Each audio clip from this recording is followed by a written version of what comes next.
They are very talented, very funny. Give it up for Mickayla Aboujaoude.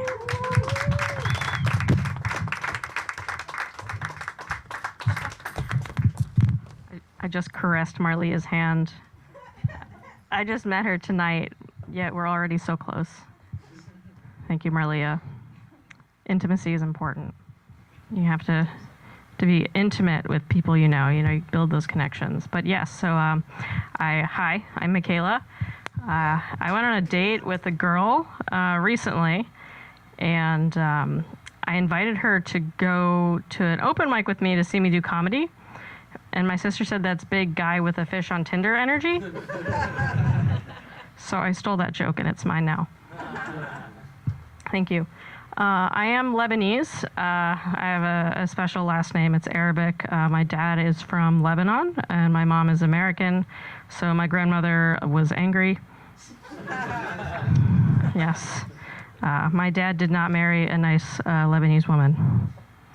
And my mom didn't really like to cook either, so that just made it worse, Nail in the coffin. So being half Lebanese and half American, like having a dad from another country, sometimes it feels like I'm not one or the other, right? Like I don't fit in there, I don't fit in here. But I've related sometimes to people talking about being biracial, but I'm not biracial. Both my parents were white. So I like to think of it more as like bicultural, half white and half terrorist white. And I meant it as terrorist as in profiled at airports, but since the Capitol stuff, I don't know.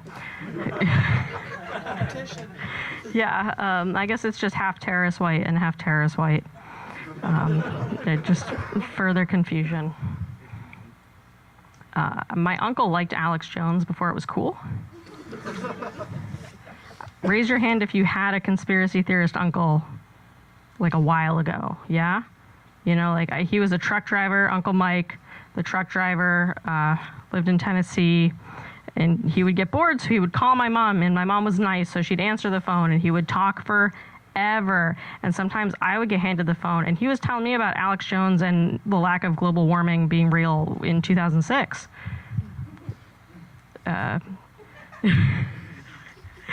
But now it's like a fad, I guess.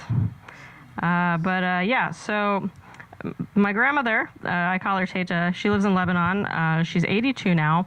And I don't know if you've ever thought about how, in my head, and when I look at her, I feel like she looks just the same as she did when I was born, nice and pretty and, kind of scary.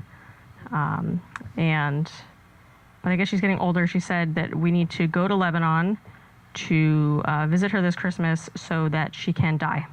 That's direct. Yes, and she said that a year ago.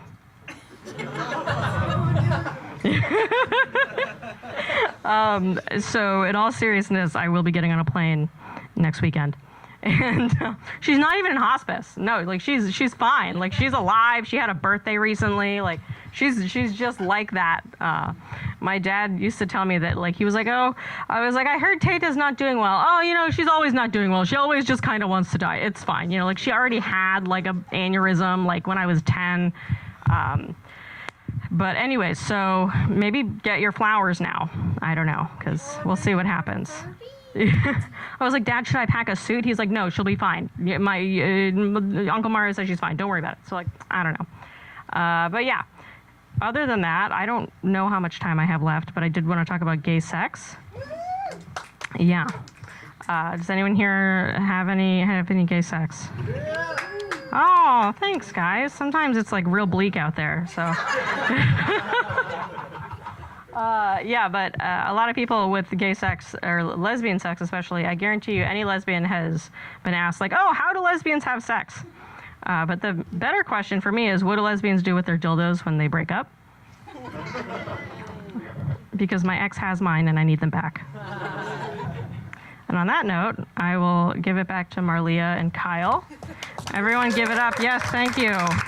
Our favorite aliens.